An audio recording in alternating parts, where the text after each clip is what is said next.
like a casket for a hamster? No, that's not. When I open this up, you'll find out why they call it the die box. Because inside that box is, there it is right here. It's a die right inside, see? So that's why it's called the die box, okay? Now the idea of this magic trick is to cause that die to pass from that hat to this box invisibly through the air. It's amazing. Invisibly, it will travel to the empty box. Here we go. Invisibly, the die passes over here and right there into the box. It's amazing, but even more amazing, back to the hat again, invisibly. Okay, there it goes. Huh? All right, it worked. Isn't that a good trick? Thank you. That's why it's called a classic of magic. Now, I've added onto this just a little bit that makes it a little bit more difficult, actually. I'm going to place the block, the die, into the box like this, and now make it travel from the box into the hat. Invisibly, of course. Like that one time. You ready for this? Okay. It's gone from the box into the hat. Oh, I didn't show you the other side. Do that. Side empty. No, listen. I showed you it's empty on both sides. Is it there? No. Is it there? No. But somebody said, now I understand what you mean. Leave this one open and then open this one. Hey, guess what? I can do that because it actually is magic.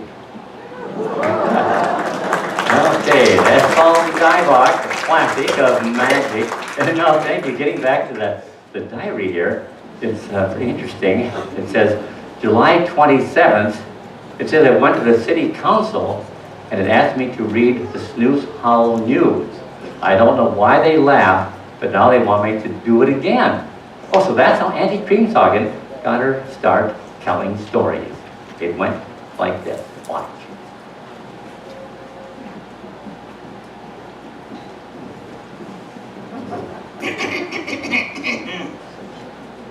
Snippets from Snooze Hollow newspaper in Hagen Township. Everyone knows that Yanni Jensen always takes his wife everywhere that he goes. When asking him why, he stated, well, she's so ugly that that way I don't have to kiss her goodbye.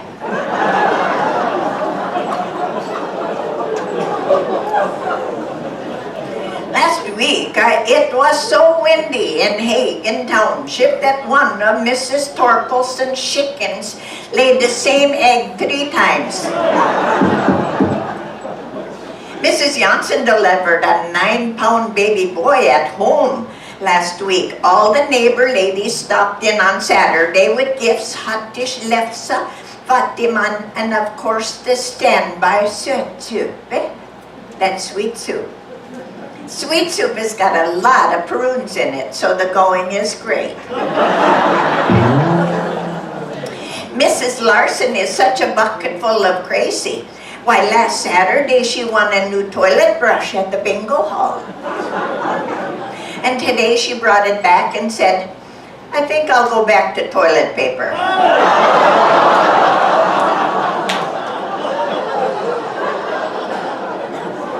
There was a big ruckus at the Knudsen home on Thursday. It seems that Mrs. had asked the builder to put a halo statue in each room. And so he built a shelf in each room for her statue. And she was furious. She came around and she looked him in the eye and wagged her finger and said, no, no, no, I did not want that. I wanted those things you pick up and say, hello, statue.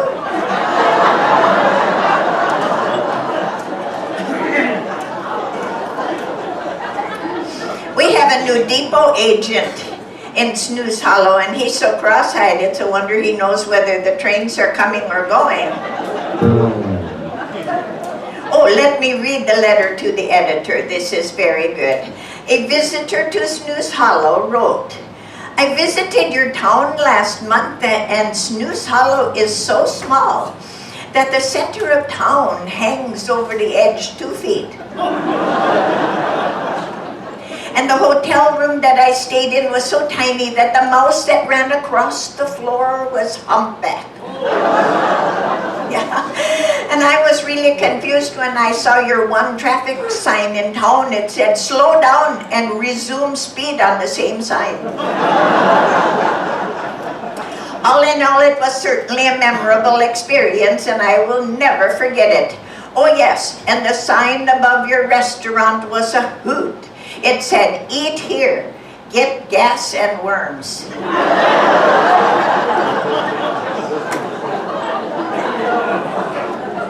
I really would like to make someone explain to me the sign, however, in the mercantile. It said, buy her a diamond, get a free hunting rifle.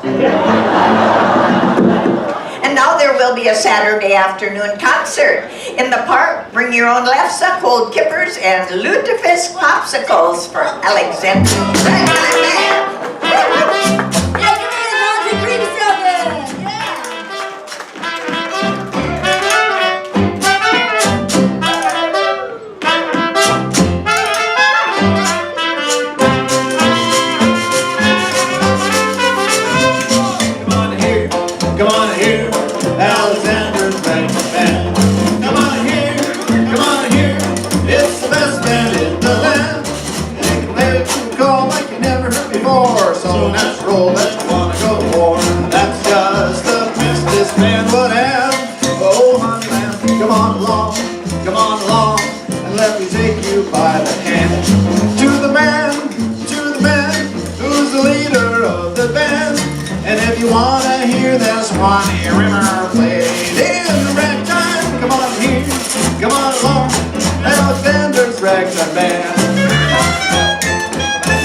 I really have to tell you a little more about Snooze Hollow and Hagen. You know, there's something about church so that you understand. We had a wonderful time there. You see, in our church there, we had lots of potluck suppers.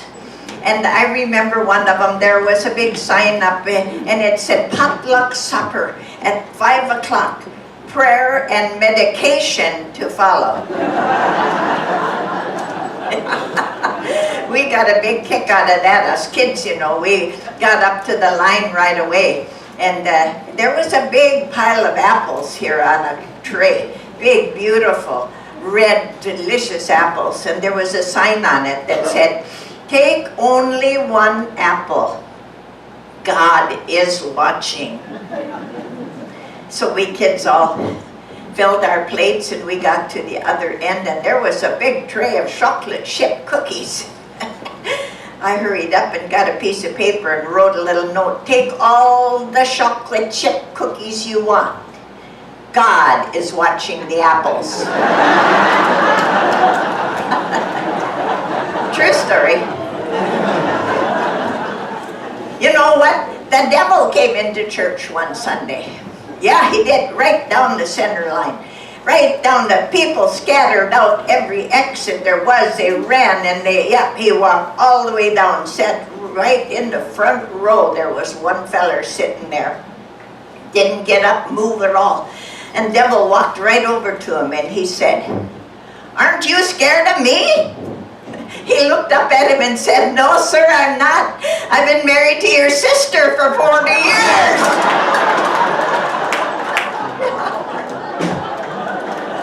I better get to the script here. Yeah, that's a true story.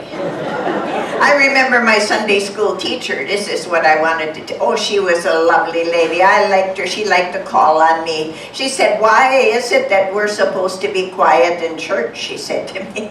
I said, because people are sleeping.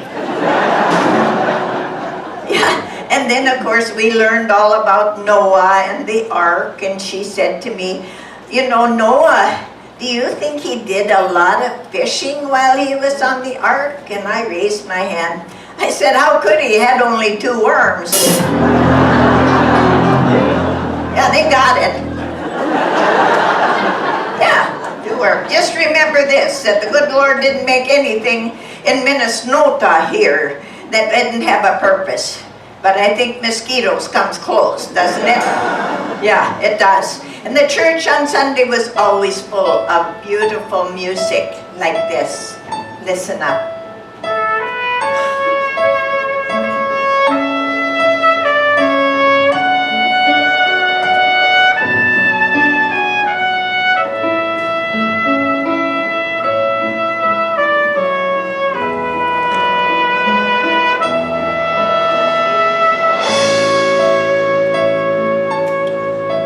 Just as I am, without one plea, but that thy blood was shed for me, and that thou bidst me come to thee, O Lamb of God, I come,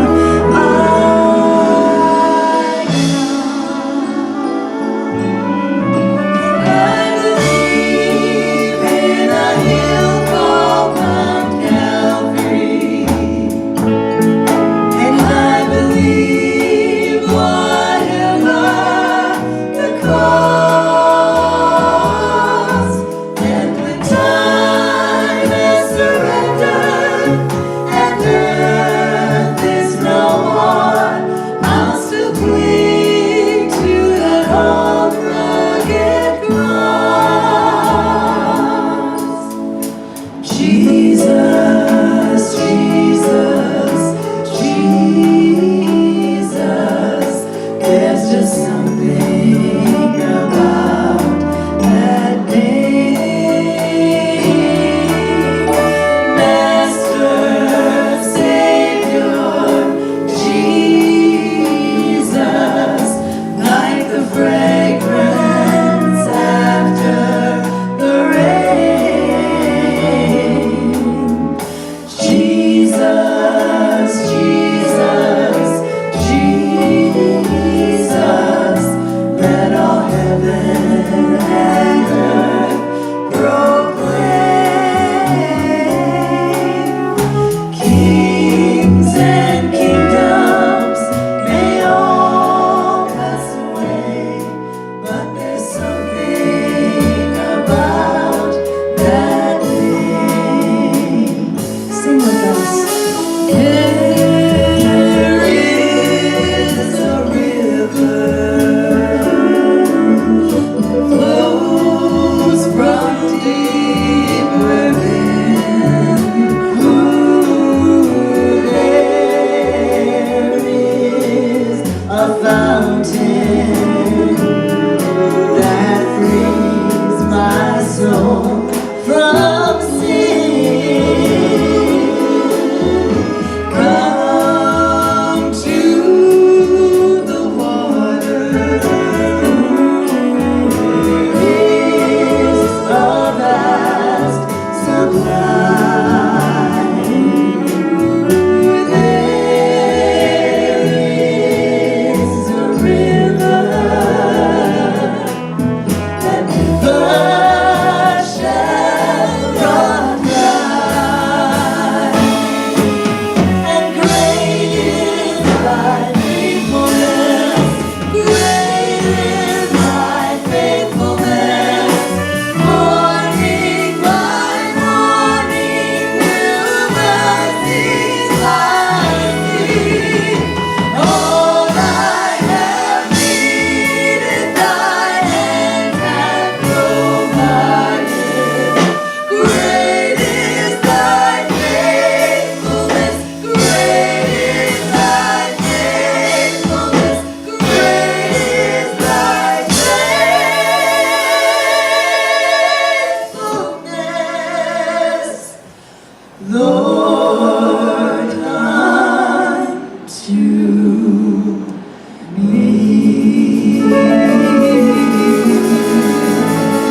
Can I get an amen to that?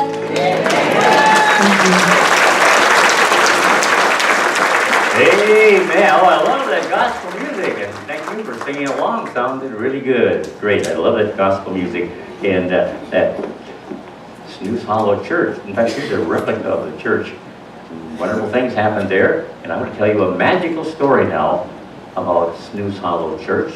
The story of a young couple here, I guess, a couple of kids actually right now. Here's this is Silas right here, and this is Katie. And they grew up in that church, and they're in different families, but they were friends in Sunday school and so on. So what we're going to do is have some time pass by. So we're going to put Katie back in here.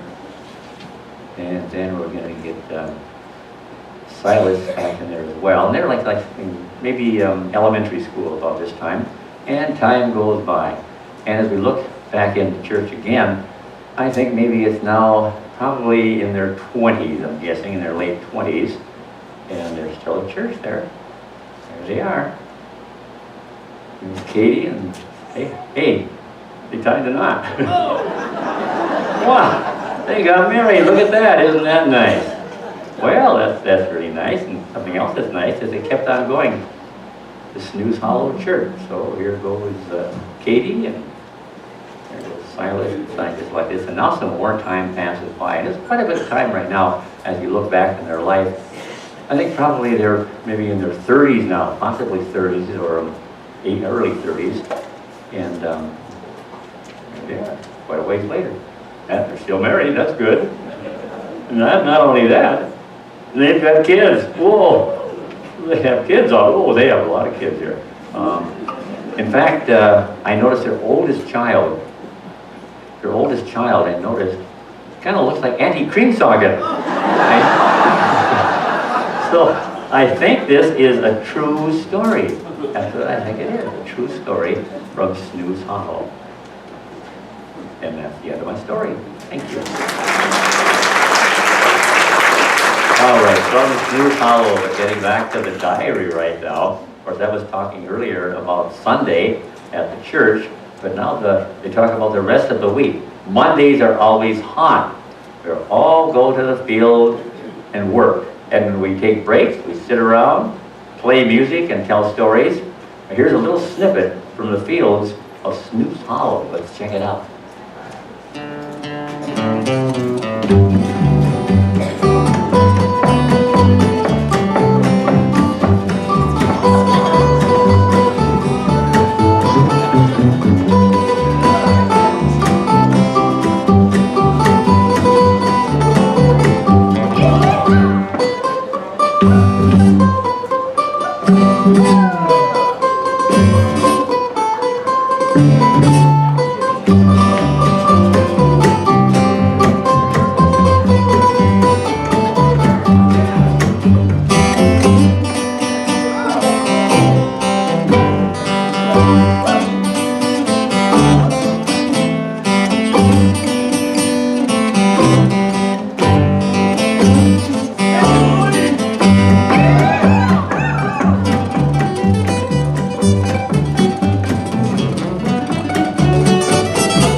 Was it hot yesterday?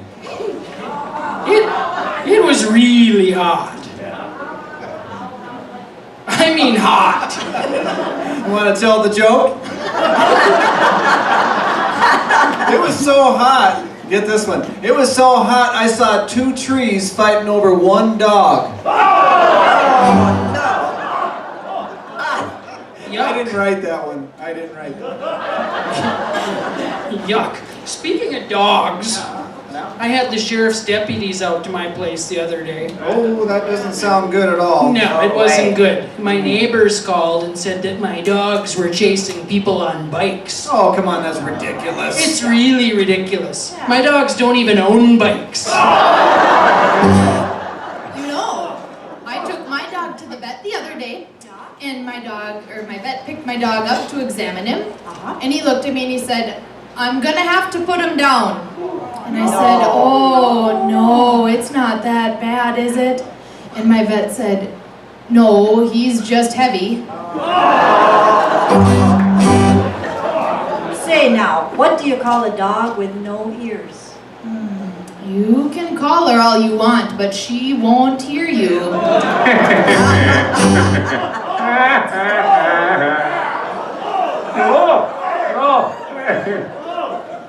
Well, I don't have a dog, but I have an uncle who has only one ear. Yeah, he hears only every other word. My uncle was so cross-eyed when he cried, the tears ran down his back. No. He's in the hospital now, suffering from bacteria. Yeah, and let me tell you about my auntie. She was in a terrible accident, tore off the whole left side of her face. Yeah, No. yeah. She's all right now. Here's a good one. How do you make an egg laugh? How do you make an egg laugh? Oh, I know that one. Yeah? You tell it a yolk. Yeah. Here's another one for you. This one even better. Yeah. Didn't write that one. In Minnesota, where do you find the trees? I know that too. Oh, yeah? Yeah, between the twos and the fours. That's right. That's right. Yeah. Say, you know, I've discovered something now that I'm getting a little older. Oh, really? I have. The hair on my legs and on my underarm part here, you know, it's stopped growing, kinda. Oh, is that so? Yeah. But it's okay, because it gives me more time to shave my mustache. I got one more story they wouldn't let me tell back there. You see, we had a city slicker there in Hagen Township that came out and bought a farmstead. And you know, they always liked to play tricks on their neighbors, didn't they, Wally? They were tricksters. And so this feller, this city slicker, was very uninformed. And my uncle said, I'm going to play a trick on him because he liked little piggies. And he wanted to raise pigs. So he asked my uncle, how do you do this? And he told him, well, here's what you have to do. You got to buy a sow first. Yeah, so he did.